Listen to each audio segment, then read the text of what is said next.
I'm so cool. So, hey, welcome back to the GODcast. Wanted to go over a few things, so I did interview Daniel Petrick. We'll get to that in a minute. But I learned a couple things during this interview, very important things. And if you are trying to do anything that involves posting videos of talking to other people, you should probably learn how to pronounce their last name. Just gonna put that out there. I make mistakes. It fucking happens. Go fuck yourself. Also, Skype has a 50-minute recording limit. Who knew? More on that later. So enjoy Joe the Show's GODcast, episode 12, and I'll catch you at the end of the video. Hey everyone, welcome to Fuck Back to Joe the Show. We have Daniel Bishop Petrick here with us from Tv Is Everything on YouTube. Daniel, you just said my name wrong, bro. How's your name? Because I've only ever called you by your first name, Petrick. Good thing I don't talk about you much. Thank God. How are you, dude? It's been an awful long time. The only time I really see you because you're, I think, in my view, you're a workaholic. I only ever see you when I used to go to the movie theater. Yeah, well, I'm not so much a workaholic as I just have to work a lot to make enough money to, support myself, my family. After the show, maybe you can tell me about that a little bit because I gotta figure that out at some point. Yeah. Takes a while to get used to just getting up every day and realizing like you have to go in to do this shit all the time. It's just like mindset. So since the movie theaters are closed right now, I figure you have a new job, but you're with your wife a lot at home and at work if I understand correctly. Well, we try to be around each other a lot. It's very tough. She works about 60, 70 hours a week. I work about 50 hours a week. So between the two of us, we do work at the same company. We work at separate places.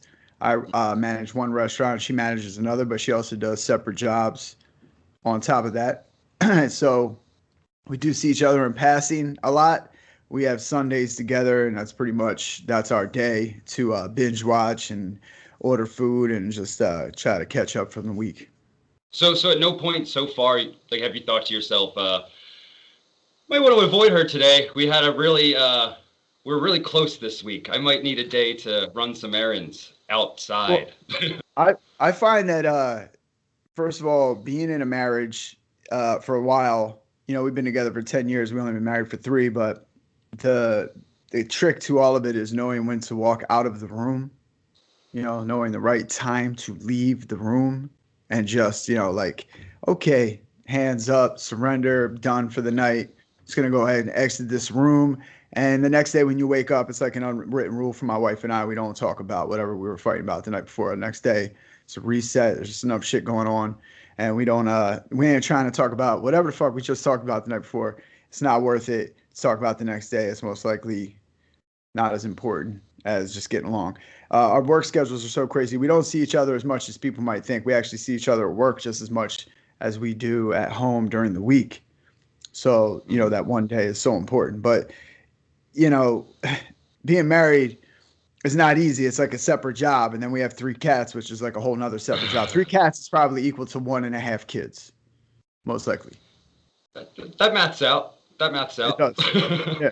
I mean, as far as I can do, the math that I have written down, 3 cats. It might even equal more kids because I have 2 kids, and I'd rather deal with the 2 kids than 6 cats. Yeah. Well, you know what? Yeah. Well, once you get over 3 cats, it's probably the equation has to change so much, the algebra or whatever. There's a variable in there. Yeah. Yeah. So I talked to other people who literally just have a home life with their spouse or their significant other, and I asked them like, "Hey, you get sick?" And I'm like, "Yeah, all the fucking time, dude." Like, yeah. I'm like, "All right, you're either settling just to be with someone, but I'm glad like you found a dynamic with your wife to where like, all right, well at least fights aren't as big of a problem as they could." You can't let them be. You can't let a fight be, and somebody's gonna have to apologize. And and when I say somebody, I mean that's me. And the man's going to have to apologize. And, you might get an apology back once in a blue moon. And you just got to accept this. This is the stuff that you have to just go ahead and relinquish when you become married. If you're going to be hanging on to, I need to be apologized to all the time. I need to be right all the time. I need to win this argument. This argument's more important than anything. probably shouldn't even get married. If that's your mindset, you probably shouldn't even get married. Probably. Yeah, I mean, I've been in relationships with girls where it's like the fights make you just like want to keep fighting. Once you like become cruel and like want to fight with someone, like why are you spending that much time with someone that you want to fight with? Well, That then you that feel turns the into need to fight with. yeah. Well, then that turns into a whole psychological thing where it's not even about the relationship; it's about the reaction you get out of the fight, and then that's like deep seated into the way your mother made you feel or your father made you feel when you fought with them, and then you're just trying to hang on to that emotion because that's the only way you can have love. Because if you argue with this person, you get that anger back. That's the only love you ever knew growing up, and all that bullshit. But you kind of gotta have to be self-aware enough to know that's where that might come from or that comes from. You just gotta let a lot of that stuff. It's like when you get older, holding on to shit, and I hold on to lots of shit. I mean, oh my god. But one of the things I do is let everything go as fast as I can. That I do like, if something's on my plate, I try to get it off my plate as fast as possible, and that might be uncomfortable for other people. You might just be putting other in your confrontation that you're just letting loose so that you can feel better about it. But it's also, I think, healthier. I don't know. Holding on to everything's probably not that healthy. No, I mean, it's baggage for a reason. You eventually get tired of carrying that shit around. Right. And then it becomes an excuse. Oh, I got all this baggage. Well, no one told you to bring. I mean, did you ever see Spaceballs? You ever seen Spaceballs when they're in the desert? The hair dryer? Like sometimes you just got to toss that shit. And there's no reason to be out in the desert with a hair dryer. And that's just a metaphor for it. A lot of Spaceballs stuff is a metaphor for life. Yeah, exactly. I absolutely agree. So glad you brought it back to movies because I fucking miss the movie theaters, but the world we're in today, we're streaming everything anyway. Right. Well, I mean, I was saying for years, I said this was coming. This was coming. Pandemic, no pandemic. I said about 5-10 years ago, we're going to get here because when you got an 80-inch television at your house, sitting 4 feet away from that isn't that much different than sitting. I mean, I know there's purists out there. Listen, I'm a movie guy, but I'm also a TV guy. And in the last 20 years, you've gotten just as much good TV as you have gotten movies, maybe even more, probably more. So I'm so accustomed to being on my couch to see good shit anyway. Do I need it to be 50 feet bigger? I don't know. Maybe some things. Sometimes, yeah. I'm glad I saw The Dark Knight on a screen. I'm glad it was shot to be in a theater. It was shot to be in IMAX. Right. So, you're glad you see some of that stuff. But when Dark Knight comes on or I watch it at home from my collection, am I getting that much of a different feeling? No, not really. Not really. It's just as good. And to be honest, the last time I was at a theater for something big was Endgame. I had just left the theater business a couple weeks before it came out. And I went and watched it. And I sat in the back and people eating and checking their phones and stuff. It's such a distraction. And, there's distractions everywhere. But when you're watching a movie, you want as few as possible. And people are just not self-aware enough anymore to not be annoying as shit everywhere you go. Like people not anymore. Yeah. People treat it like home. They're everywhere eating loud. They bring their babies and their fucking they're on dog. their phones. Out my dog. It's a service dog. Service dog. Come on. A service poodle? Really? A service poodle? Chihuahua. Right. Chihuahua. Saving whose life? My life? No one's life. Chihuahuas are saving no one's life. No. In fact, more lives would be better if there were less Chihuahuas. Probably.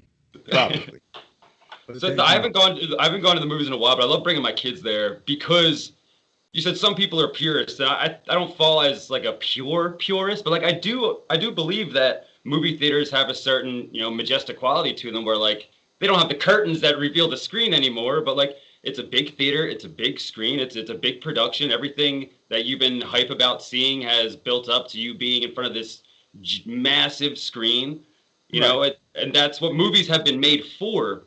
But now it's the same cost, the same production and everything, but now we get to watch it at home.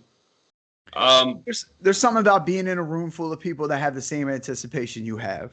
And I'll say like I saw The Dark Knight in the theater, packed theater, and there's scenes where people got so excited, like you felt that too. You got riled up to goosebumps or whatever.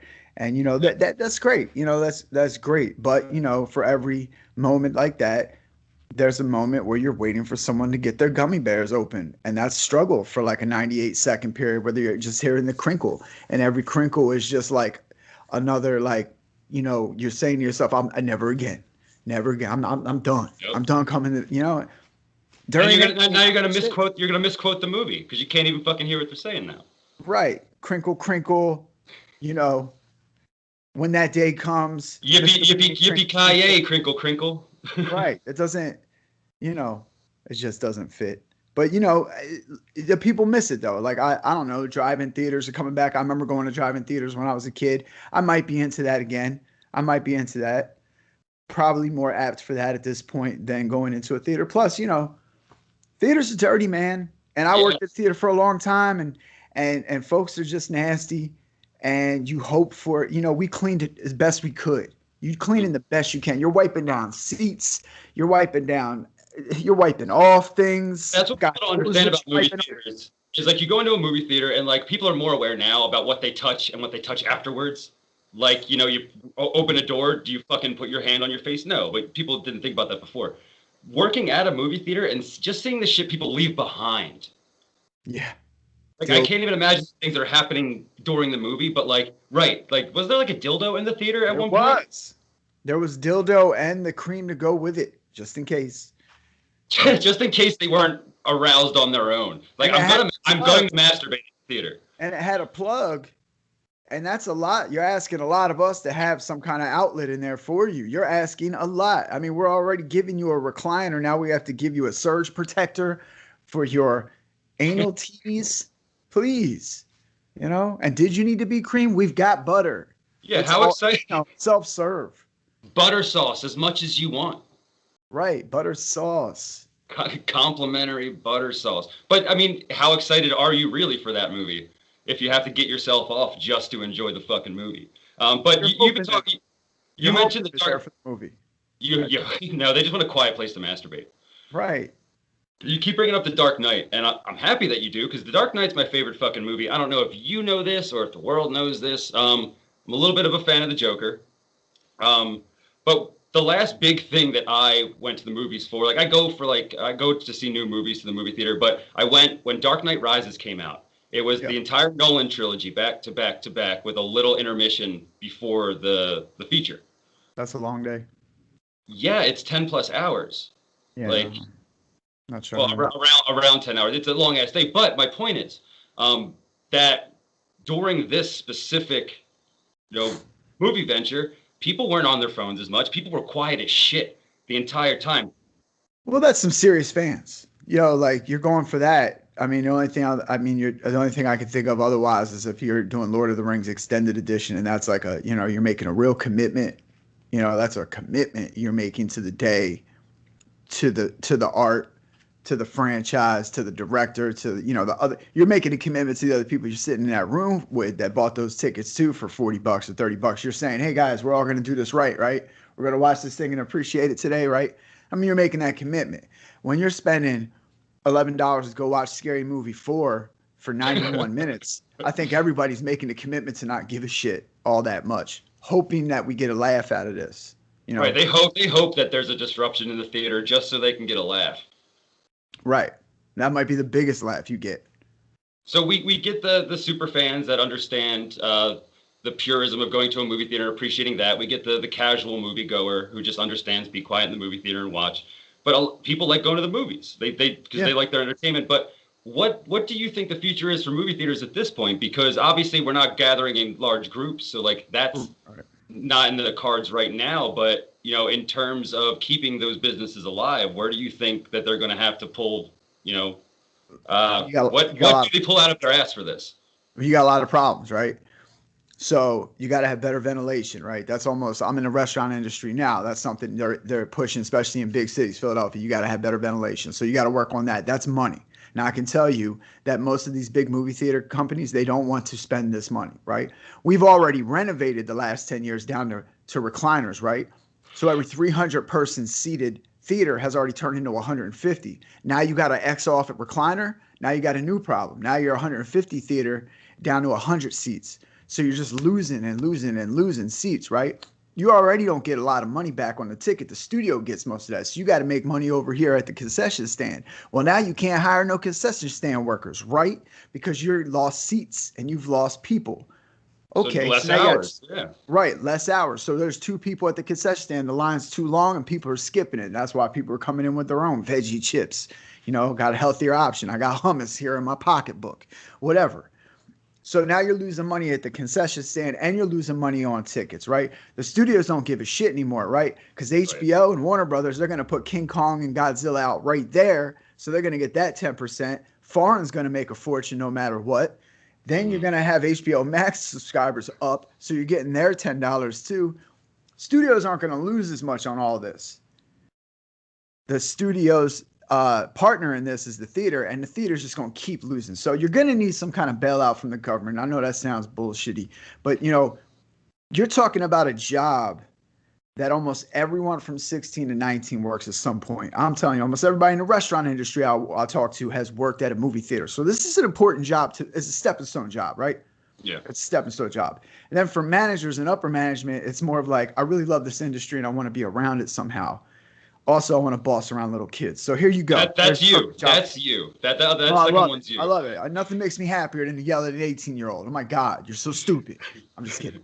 I'm just kidding. Nothing actually. I do enjoy working with kids. I work with slightly older kids now, 18 to 22. But I enjoy being part of like someone who shapes kids to go do something better later on. I try to instill as much as I can. That's cool. That's cool. I like to do that. But that's a me thing and not a movie theater manager thing. So Right. movie theaters have all these problems. Let's say there's 4,500 movie theaters in the country right now, and only like 400 are open. Well, I can only see like 2,000 open ever again. All right. So there's where I think you're at. Half of the theaters in the country are going to close. You're going to be down to theaters that can sustain it, right? Main Street Theater can sustain it. Riverview's gone, right? In Philadelphia, we're just talking Philadelphia. LA, half of those are going to close. You're going to be down to just the theaters that can sustain it, right? So that's going to be the theater that brings in the most urban population, and then the theater that brings in the most kind of families when there's a big family Disney thing to put out. Disney's going to keep putting movies out. They're never going to stop. They're always going to be bankable, right? And they're going to get you on the back end too with the Blu-ray and the digital copy and the Disney Plus. So they're good. They just got to get their parks reopened. So Right. where do movie theaters stand? Movie theaters stand on shaky ground, needing bailouts, and half of them need to close. And the people at the top of all these movie theater business industries, the people at the top of AMC and Cinemark and all that, and Regal, they're going to make a lot of hard decisions that's going to piss off a lot of people. They've already been doing that for years anyway. Way before any of this happened, they were already cutting jobs and cutting pay. One of the reasons I left the movie theater industry is because they were capping my pay after 11 years at a rate that was not high. So I had to go. So where do they stand? On shaky ground. You keep talking. You use the term partner when you talked about the movie theaters themselves and like Paramount and shit. Just for example, if it's a partnership, then doesn't the movie industry feel obligated at all to help the theaters after such a long and successful partnership? Sure. Okay. I hear you. Okay, but let's say you're the guy that owns the casino. You're gonna go downstairs and help that gambler down there that keeps losing? You're gonna go down there and give him some more money?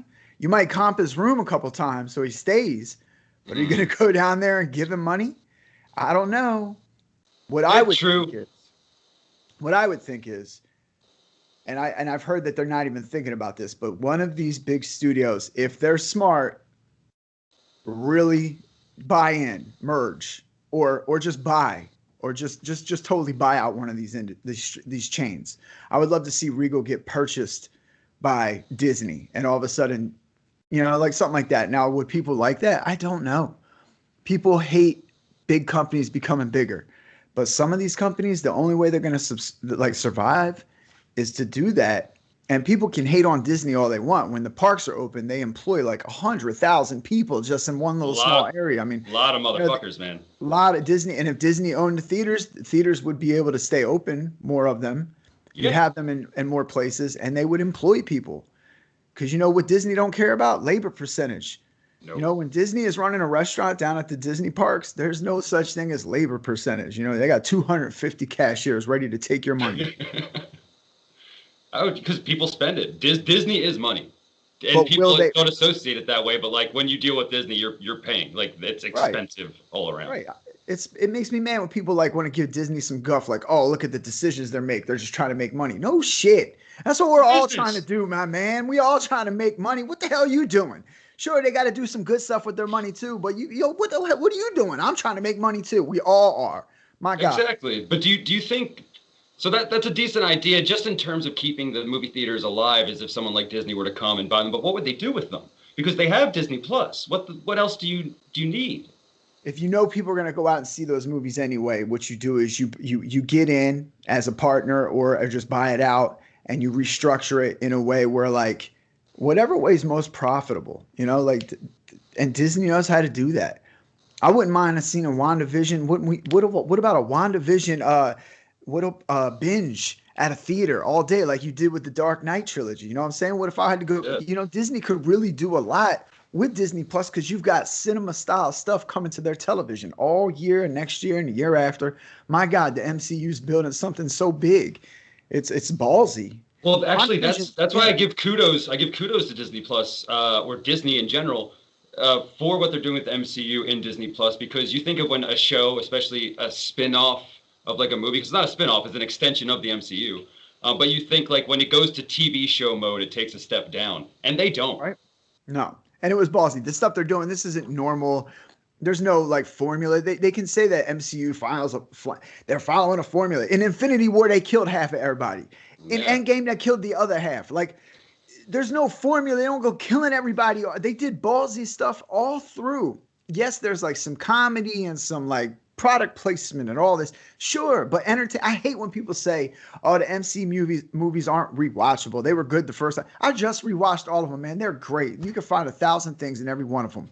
And that's one of the things the WandaVision TV show made me do. I had to go rewatch some stuff to see this and that and the other.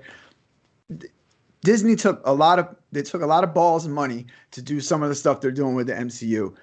They trusted it. They're going for it. They're going to stick with Deadpool being R. They don't want to make Blade and the rest of that R. I get it, because you want to kind of stick to, but PG-13 these days, you can say the F word once. I mean, I was hyped for Blade R-rated. I was hyped for an R-rated Blade, but PG-13, yeah, you could say fuck. There's still blood and gore, hey, man, Blade Trinity was R-rated and it sucked ass. So does it have to be R-rated to be good? No, man. Does it have to be R to be good? No. You could have made Logan not R and it still would have been great. Okay. It's just a little this and a little that, a little less blood. It still would have been great. I'm glad you brought up a revival movie, because that was one of the next questions I wanted to ask you. Is they are coming out with a lot of revivals and reboots and same characters, different stories, which is fine. But they do complete reboots, and especially things that you haven't seen in a while. Like you just did a review on Daniel Reviews Everything of the new Tom and Jerry. Oh. I don't know, spoiler on that.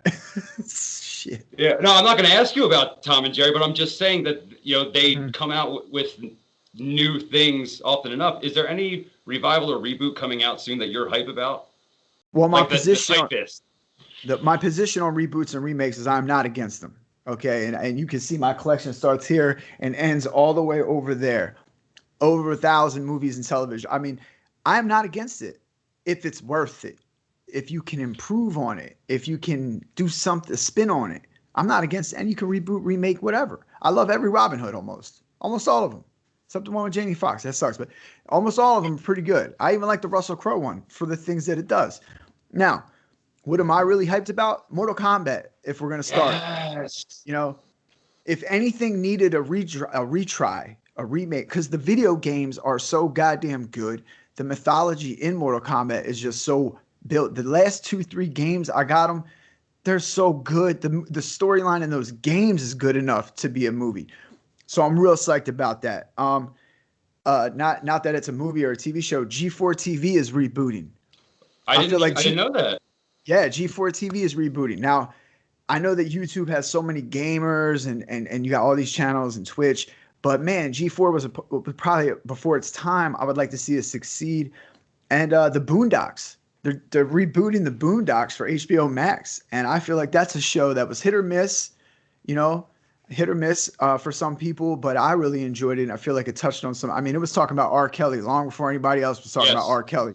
You know what I'm saying? Absolutely. So I'm pretty interested in that. But that's the hype side. On the not hype side, you know, they're talking about another Jason in Elm Street, Nightmare on Elm Street and Jason. I've loved the franchises. I didn't mind the Freddy Krueger remake with Jackie Earle. I feel like the makeup let them down, but if you had never seen Nightmare on Elm Street, the movie was okay and scary. The You expected Robert Englund, yeah. But so that's what I'm saying. I'm against a remake that doesn't involve. He's still in a good enough age range and appearance wise to still play that character. You can still have Kane Hodder playing Jason. We don't have to move on from those guys to continue. But if you're gonna reboot, I'm against it. A reboot any more of those. And I heard they're rebooting Ren and Stimpy. Well, because all right, that's my next point. Is that so? Is there things about the production thus far that make you question it, or you're just tired of these particular reboots, or you're scared that it's just not going to be a good reboot? Because Mortal Kombat could be a shitty movie, but you're hype about it. Ren and Stimpy could be a great reboot, but you're a little shaky on it. I feel like Ren and Stimpy was such some things are time period. Ren and Stimpy, like what that was, when that was, early 90s. I don't know if you can replicate it.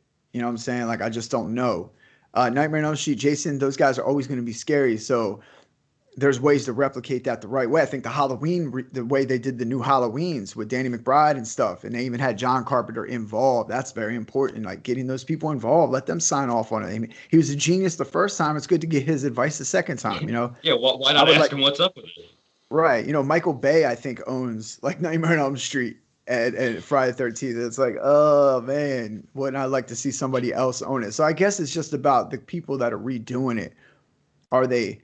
Do they have a passion for the project and the franchise, or do they just how do I make money off of this franchise? Yeah, money grab. That's the worst. You can make money and do it right. I don't know.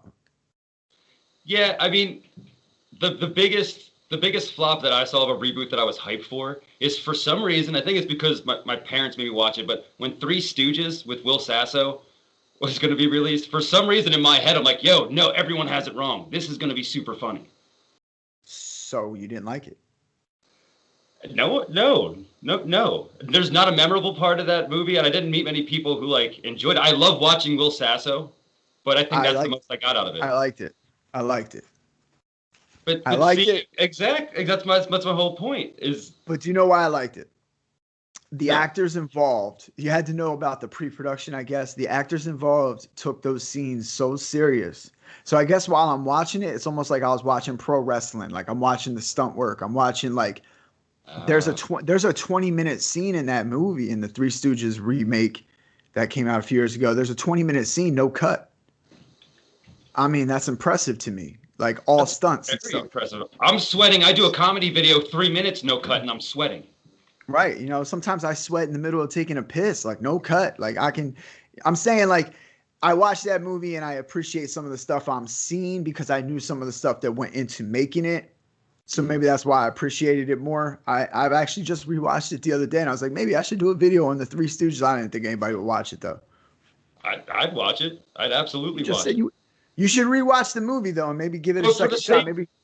For the same reason, I'm glad you explained to me why you did like it, is because I didn't like it. But if someone else's opinion is going to make me look at it in a different way, it's like having an opinion about anything. If you receive new information, you can form a new informed opinion. So the next time that I have the opportunity to watch the Three Stooges, I might not be watching it the same way I was before. Now I'm going to be paying attention to the actual acting involved, because they did get those characters spot on.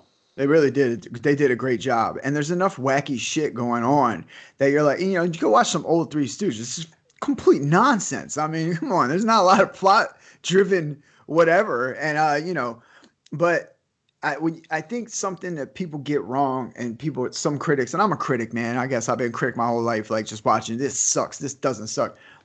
You really got to watch a movie for what it was trying to be. Like, I can't watch a movie and hold it to the Godfather 2 standard when it was not trying to be the Godfather 2, man. Like, there's some movies out there that are just trying to be the Godfather 3. They're not trying to be the Godfather 2. And sometimes you got to accept them for the Three Stooges was trying to be an homage to the Three Stooges with great stunt work and trying to nail those characters and try to introduce it to a new crowd.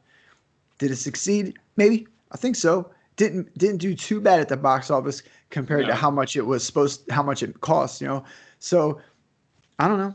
it might pop on someday and somebody sees it that never saw the 20s or the 30s or 40s TV show, might have succeeded. I didn't think we were going to talk about the Three Stooges, but I'm glad we did. Yeah, I'm glad I brought it up too. And I'm glad we had different opinions because I was hyped to say that I didn't like it because really didn't. I'm glad that you were like, oh, no, but wait. I did, and here's why. But people do fall in that trap of they have expectations for a movie or show.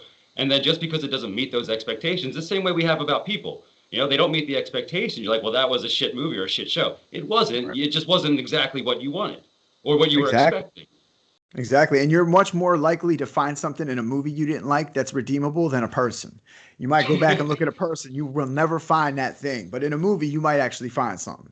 Yeah, I never want to speak to my ex again, but I definitely would rewatch Three Stooges. I don't even know your ex, and I don't want to talk to your ex. I don't even know her like that. She's had too much airtime on this podcast already at this episode, so we're just gonna edit that out. Bud.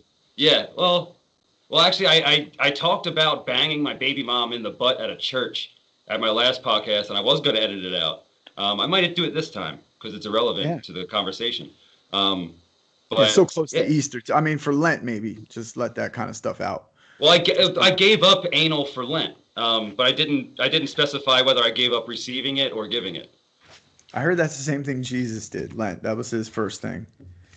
You got to edit that out. What is your pastor going to get mad? He might. Oh, shit, right. Yeah, please edit that part out. No, that specific name will be gone. Yes. Don't worry about it. So beep. We talked about you spending the time with your wife during this COVID times, and that seems like you have that pretty much figured out. You've been you've been sharing the screen with your friend Zach on Daniel Reviews Everything. Mr. Charisma. You tired of him yet? Yeah, sure. Yes. Well, we're best friends for like 20 plus years. We worked at the theater together for so long and talked about movies so much. He's a little more of I'm looking at certain things in a movie. He's more broad. So I thought he'd be a good guy to bring in and talk about some things. But I got some anime movies I want to talk about. I got a guy who's at work that's, into that. I got a guy who's, a drama expert. He does like plays and whatnot. I'd like to talk to him about a couple things concerning that, Hamilton, things of that sort. Everybody's called on to Hamilton this summer and on, but Hamilton's great, dude.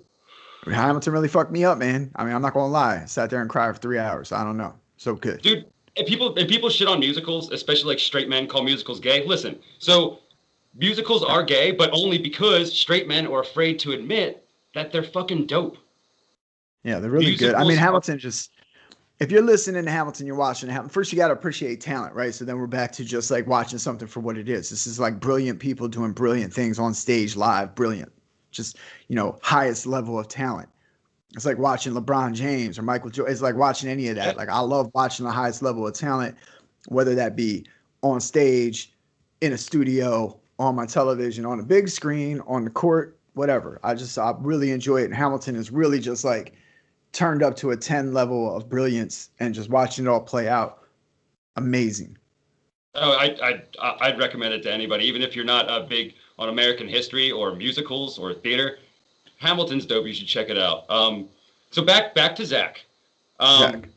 So when did you decide to bring him in? Because I know you guys have obviously been friends for a really long time, and you were doing your show on YouTube, just you for a bit. What was in the decision-making process? Like, you know what? I want to have Zach's input now. I needed an Ed McMahon. I needed someone to bounce stuff off of. That's exactly what I had in my head. I needed an Andy Richter. Andy Richter was exactly what I was about to say. I just needed a guy. I needed a guy that I could say, and he knows how to, he's not gonna. He knows how to set it up. He'll have a joke. He'll have a joke here and there, but he knows how to let me go ahead and do the thing I want to do. He's been like that my whole life. We'd be outside of a club talking to people, and he'd be doing the same thing he's doing on that podcast. He's a great straight man for that, for the wacky, loud asshole. He's perfect for that. Oh, but I obviously want to bring lots of different people in and just talk about different things, get a different vibe from everybody. Well, yeah, because different people have different points of views that are beneficial. I mean, I'm sure Zach's opinion on some things just wouldn't translate, and people just wouldn't agree with or want to know. But obviously, when you guys talk about Sopranos together, it's you know, people want to hear that. So I live with my Actually, I get a lot more requests for people to tell me to do some more stuff with my wife. All these top 5 problem videos I do, they're all her and me watching these shows and writing down what we think. And I think her and I should be doing these videos together. But she's a screen hog. She wants to get too much attention. I saw you guys playing Candyland live. Hey, we had to do something sweet for Valentine's Day. I thought, hey, let's play some Candyland. I didn't know the rules were so skewed to old folks. I did not know that. The rules of Candyland have gotten a little out of hand over the years. And, it was nice to, at the very least on Valentine's Day, catch up to the bullshit rules of Candyland and where they've gotten. I haven't played a board game in so fucking long. Yeah, it makes me want to pull out Trouble and see what Trouble's up to, or Monopoly. Like what's going on in these other games, because the rules of Candyland have gotten crazy out of control, and I can't even imagine teaching some kid these new rules. I'm sorry I'm getting upset, but I'm thinking about to when I was a kid and I was playing Candyland with my mother, and it wasn't these goddamn rules where it's like if you're older you get to pick 2 cards and pick which one you like best. What is that shit? Listen, I voted Biden and everything, but that's a crazy liberalism type shit going on. Like Bernie Sanders is really involved in Candyland now, where Candyland has turned into some listen, I'm sorry. That's not one of the topics you wanted to talk about, but Candyland is out of control, and I'm just going to leave it there. Dude, I heard the rules of Mr. Potato Head got real weird too. Well, they've already changed back. People were trying to cancel Mr. Potato Head. Now they want to canceling Mr. Potato. It's like, it's just a potato, guys. It's just a potato. Exactly. It's just a potato. Really? So, like, if you want to make a boy potato, make a boy potato. You want to make a girl potato? Go ahead. You want to make a genderless potato? You have all the resources. Potato, right. If only it were that easy for folks when they were born to pick genders. Like potato, they're making it as easy as you can with the fucking potato. Just fucking stop bitching. It's a potato. You do what you want with it. In the middle of the country, you can do that. And then on the sides in the big cities, you can do this with your fucking potato. People are out of control. Mr. Potato has too big a news this week. I believe what people do with their potato inside their homes is their business. It's exactly. And I've always felt that way. Always. I've said it numerous times. It just really boils my. Never mind. I was gonna make some potato jokes, so I'm not gonna get into it. I'd want to hear some potato jokes, but you're right. We have a couple more things to talk about. So just to finish off on Zach, I worked at the movie theater that you and Zach assisted the management with. And I wasn't a huge movie buff. Like I just, I like to watch movies because it's entertaining. But you guys talked about it with like such like, not just passion, because like, I think not like passion, but you guys really, really give a fuck about these movies and shows and what goes into them. And, you really keep on top of what they're grossing and the budget for the films. And because the movie industry itself has its own fandom, but seeing how you and Zach would talk about the subject made me look into it a little bit more. And ever since I worked at that movie theater, I know that there's movies and shows coming out that I would get on top of. I look into who's being looked at to act certain roles. Like I give a fuck now. But I just wanted to thank you for opening that up to me. You and Zach and JR too, because he's big on movies as well. He's big on a lot of things. The thing is, it started with The Wizard of Oz.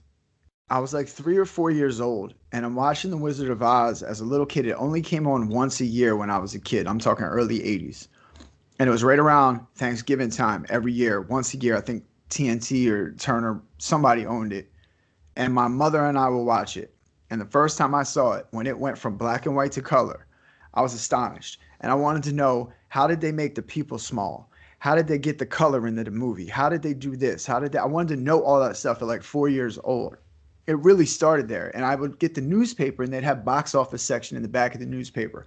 I'd go to the newspaper. I'd read what movie made what. I'm like 5, 6 years old. This is stuff I'm into. As soon as Entertainment Weekly was a subscription you could get delivered to your house, I asked for it for Christmas. Like I was just really into it. I would record movies on a tape cassette, Big Trouble in Little China, and I would listen to the movie on my tape, my cassette recorder, going to and from school, because that's all you had. That's deep. And so I just loved it. I mean, I used to be at a point where Big Trouble in China in Little China could be on television. I could mute it stand in front of the screen facing you and just go ahead and mouth exactly what's going on all the way through to the end. That's fucking impressive. That is your favorite movie, though. You talk about it all the time. I love the movie. It's the greatest movie ever made. It's number one on every list. Top sci-fi, top western, top action, top comedy, whatever. Top whatever you want to call it. Top drama. Well, I might have to watch it now then. Big Trouble in Little China. You haven't watched it? No. I'm off. Okay, I'm leaving. No, I'm just kidding. No, I mean, that's like, everyone should watch. It should be part of like school. 6, 7 years old, you should be watching that in school. Well, there's some big movies that, like, I think at first it was because they were like really like talked about all the time. I decided I'm not gonna watch them. They're like big shit movies. I'm gonna watch Fight Club because it was, you know, not a huge. But like I missed out on a lot. Like I'm watching next week. I have like a night plan to watch all 3 Godfather movies because I've never seen any of them. They take a couple. See, that's another one where you're watching those. And you're born in a generation where long movies from the 70s might not be your cup of tea. You might need to watch Godfather 1 and 2 a couple times to really appreciate it. I did not appreciate it the first time I watched it with my grandmother young. Did not appreciate it. Too long, too quiet, too much dead space. But then when you get older, you appreciate that dead space and what Coppola was trying to do with the space. And to be fair about Big Trouble in Little China, not to bring it back up, it was not a hit. It was not a hit when I watched it. It was not a hit. It was not a cult classic yet. It was a movie that was out and bombed. And then it was on cable. And that's where I came to find it. And it was nothing anyone had watched then. In 1987, 88, nobody had watched it then. I was an outlier.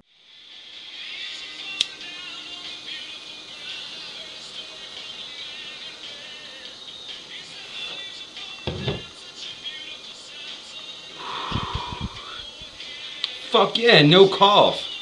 Yeah, killing it. So Skype has a 50-minute limit, and me and Dan took too long yucking it up before we started, and we passed it. Or his love for Big Trouble in Little China killed fucking Skype. So I'm down for either one of those explanations. But the only thing you really missed was the Deadpool selection. Right after we got done talking about Big Trouble in Little China, we went right into the Deadpool before we ended it. So I want to go over Dan's selections. Daniel's selections. So he picks Bill Clinton, which means I assume he's going to get indicted for sex trafficking and he's going to kill himself in prison. He didn't say that. Daniel didn't say that. I'm assuming that. But he picks Bill Clinton. And I put him on the spot with that one. And I wanted to get that out of the way. So the ones that he knew in his soul, like he felt 2021 was it, is Mel Brooks. That broke my fucking heart. And he didn't like saying it either. But he just feels like maybe it's Mel's time. And it surprised me because he's so old. I forgot he was still alive. I'm happy he's still alive. I completely fucking forgot. I hope he dies in like a really bad pillow fight. Like that's how I hope people like him go. I hope Betty White jumps out of a fucking plane into a broken glass factory. Write that down. He also, he thinks, and brace yourselves, I hope this doesn't make it over to the UK. I doubt it will. It barely makes it out of Philly. The Queen of England. Dunzo. Get the fuck out of here. Alright, long live the Queen. Live long enough. Your turn's coming. 2021. I don't hope she goes this way, but I'm predicting that she dies in a knighting gone wrong. Like maybe she put too much old lady lotion on her dry old lady hands and the sword slips. Who knows? Fun to see. Also, Daniel said something during the GODcast today that's going to sit with me for a while. Because there's movies I completely avoid. There's shows that I completely avoid. Because I don't know, maybe I wasn't into it at the time or I thought it was bad. And I'm going to give shows and movies that I hated before another shot. Because we were talking about the Three Stooges. And I didn't like the movie because it wasn't like what I expected of like a comedy to go to the theater to see. And Daniel liked it a lot. And he explained to me why. You just heard him. But he said, when I'm watching it, it's like I'm watching pro wrestling. Like, you know it's pretend, but you really appreciate what they're doing, whether it's, you know, flying off a top rope and drop kicking a motherfucker, or if it's an acting performance. You know, it's things are worth another look, except for my ex. So, thanks again. Episode 12, successful. Well, yeah, successful is like the fact that a whole 5 minutes of content got deleted on that was my fault. You know what? Success is what I think it is. And, well, my dick worked today, so success.